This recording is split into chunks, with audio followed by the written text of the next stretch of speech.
Elphaba doesn't start in Kyamiko, she ends up in Kyamiko. It's where she can hide. I really loved being in that space because I thought it was sort of this wonderful place for making magic.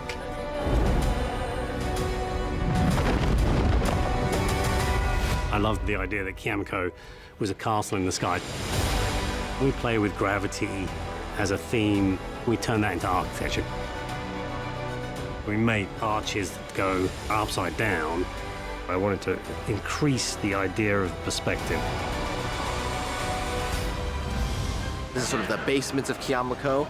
This is one of our only sets where we have more blue than set, but it requires it because there's all the wire work where she's flying. This is sort of the defying gravity of movie 2.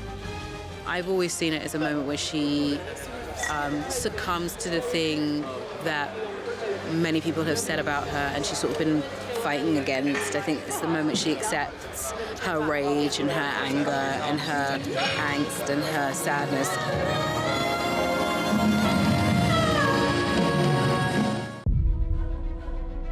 When being tasked to look at Wicked, you're not just looking at Wicked, a 20-something-year legacy. You're looking at The Wizard of Oz. You're looking at an American fairy tale. That's the mental weight. Then there's the physical weight of, oh my God, we're gonna shoot 2 movies at the same time. How do I track where each character is? How much scope is needed? Filming film 1 and Wicked for Good together presented some challenges. John made sure that we weren't diving from one straight into the other. We sort of made our way through a lot of 1, so we had enough of that information in our systems to get into 2.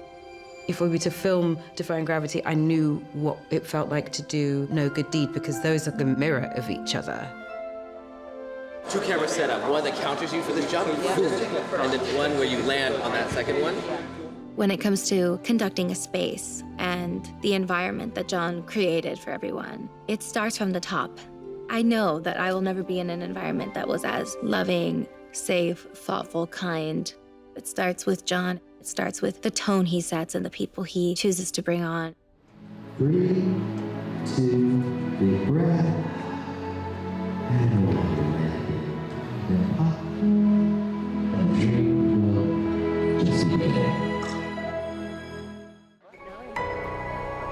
There she is. Do you have the grip on your... Hi, everyone. Today we are doing Girl in the Bubble, which is Glinda's new song for the Wicked movies. 268, take 2.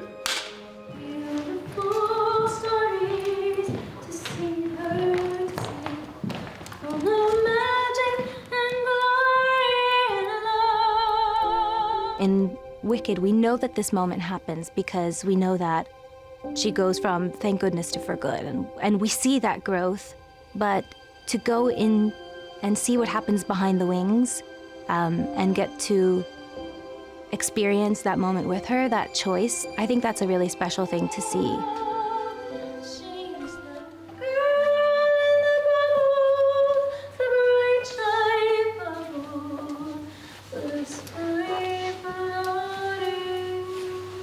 Cut. It's a really pivotal moment for her. She's pushed to this breaking point where the bubble really does have to finally pop all the way. And she's able to decide, no, I need to do things differently. I definitely know what it is like to try my very best to kind of just shut out the noise and hold it together to continue. And I think that's what Glinda's magic power for a long time is just, you know, covering up. But then by the end of it, she is able to heal her relationship to as much of it as she can, and then continue being Glinda the Good, actually good this time, for real. I feel like we're Thank you for clicking on our video, everybody. If you like what you saw here, please make sure you like the video and subscribe and share with your friends who like this sort of content. Joblo remains an independent company, and we appreciate all of your support.